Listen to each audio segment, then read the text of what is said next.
text message, no less. He'd been spending the summer interning at her dad's pharmaceutical company in Boston. And yeah, putting an entire country between me and them might strike you as a recipe for disaster.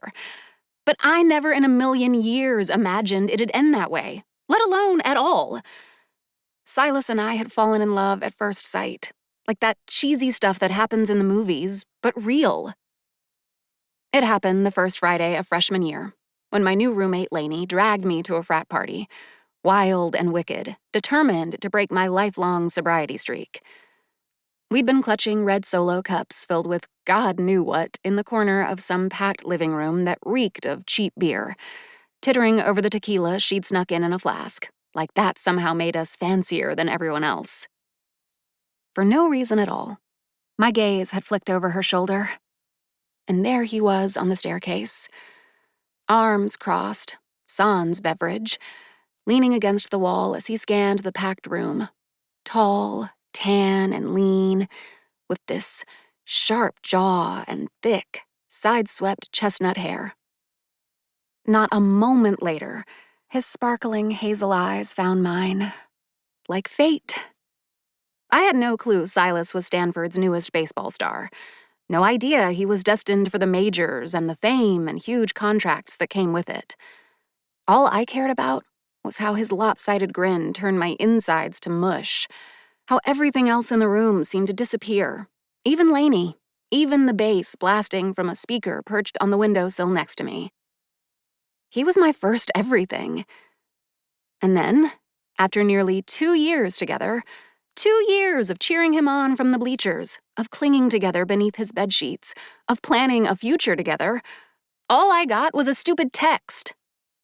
I'd memorized it, memorized every word, searching for meaning in the letters, hunting for some logical explanation. Hey, Jade, it's over. We haven't been working for a while.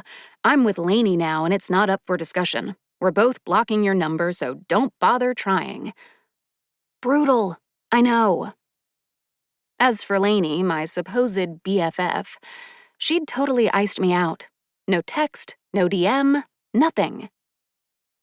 We'd been roomies since freshman year, though, let's be real. As the daughter of one of America's wealthiest pharmaceutical tycoons, she could have easily snagged a fancy off-campus loft. But she wanted a normal college experience, and what Lainey wanted, Lainey got. So she wound up in the dorms with me. I was as normal as they came. A broke nerd raised by a single mom in rural California who only managed to swing Stanford on scholarship. We'd instantly glommed together despite the differences stretching between us like a chasm. Me, eager to bust from my shell, a loyal confidant, a motivating study partner.